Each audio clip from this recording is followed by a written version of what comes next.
நான் போடுற வீடியோ உங்களுக்கு பிடித்திருந்தால் நம்ம சேனலை அப்படியே சப்ஸ்கிரைப் பண்ணிக்கிங்க, பெல் பட்டனை கிளிக் பண்ணிக்கிங்க. அப்போ தான் நான் வீடியோ போட்டதும் உங்களுக்கு நோட்டிஃபிகேஷன் வரும். வணக்கம் நண்பர்களே. மதியம் உணவுக்காக ஹோட்டல் அருகே பஸ்ஸை நிறுத்திய போது நடந்த சம்பவம். வீடியோ பாருங்கள், கண் கலங்கி விடுவீங்க. வேளாங்கண்ணி செல்லும் வழியில் திருவாரூர் அருகே நடந்த ஒரு சாதாரண சந்திப்பு மனித நேயமும் நேர்மையும் என்னும் மதிப்புகளை இன்றும் நினைவூட்டும் ஒரு சம்பவம் மாறியுள்ளது. சாலை ஓரத்தில் நின்று வாகனங்களை உணவுக்கு அழைக்கும் 60 வயதான முதியவரின் வாழ்க்கை கதை பலரின் மனதை நெகிழ வைத்துள்ளது. வேளாங்கண்ணி பயணத்தின் போது மதியம் உணவுக்கு பேருந்து திருவாரூரில் உள்ள ஒரு ஹோட்டலில் நிறுத்தப்பட்டது. அப்போது சாலை ஓரத்தில் கையில் சிக்னல் ஸ்டிக்கர் வாயில் விசிலை வைத்து நின்ற முதியவரின் கவனத்தை ஈர்த்தார். வயதுவேகம் காரணமாக கால்வழி தாழாமல் கால் மாட்டிக்கொண்டு நின்றபடியே ஹைவேவில் செல்லும் வாகனங்களை உணவுக்காக அழைத்து கொண்டிருந்தார். நீண்ட நேரம் அவர் அமராமல் இருந்ததை கவனித்த பயணி ஒருவர் உதவியாக ரூபாய் 100 பணத்தை கொடுத்தார். ஆனால் அதை பார்த்த முதியவர் புன்னகையுடன் வேண்டாம் சார் என மறுத்தார்.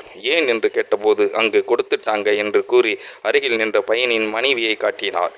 இந்த நேர்மை பயணியை மேலும் நெகிழச் செய்தது. தொடர்ந்து பேசிய போது அந்த முதியவர் தன்னை முருகேசன் என அறிமுகப்படுத்தினார். விவசாயமே தனது முழு நேர தொழில் என்று மழை இல்லாத காரணத்தினால் விவசாயம் நஷ்டமாகி நிலத்தை விற்று கடன்களை அடைக்கவும் கூறினார். மகளின் திருமணத்தை முடித்த பிறகு மகனை படிக்க வைக்க வேண்டும் என்பதற்காக 4 ஆண்டுகளுக்கு முன்பு இந்த ஹோட்டலுக்கு வேலைக்கு சேர்ந்துள்ளார். சம்பளம் 7000, 3 வேளை உணவு, தங்குமிடம், வேலை மூலமாக மகனை இன்ஜினியரிங் படிக்க வைத்துள்ளார். தற்போது மகன் கோயம்புத்தூரில் வேலைக்கு சேர்ந்துள்ளார் என்பதையும் பெருமையுடன் கூறினார். இன்னும் கொஞ்சம் கடன் இருக்கு சார், அதை அடைச்சிட்டா ஊருக்கு போயிடுவேன் என நம்பிக்கையுடன் கூறினார். பேசிக்கொண்டு இருக்கும் பொழுதே ஹோட்டலில் இருந்து வந்த ஒரு ஊழியர் கொஞ்ச நேரம் உட்காருங்க சொல்லி இருக்காருங்க என்று சொன்னதும் முருகேசன் முகம் மலர்ந்தது. அப்போது அவர் கூறிய வார்த்தைகள் அனைவரையும் நெகிழ வைத்தது. கடவுள் மனுஷங்க தான் சார் கடவுள். இந்த வயசுல கால் வலிக்குமேனு உட்கார சொல்ற என் முதலாளி ஒரு கடவுள். என் நிலை புரிந்து என்னை மரியாதையாக பேசுகிற நீங்களும் ஒரு கடவுள். அப்பா கஷ்டப்படுறத மறக்காம நீ வேலைக்கு போக வேண்டாம் என்று சொல்ற என் பிள்ளையும் ஒரு கடவுள்.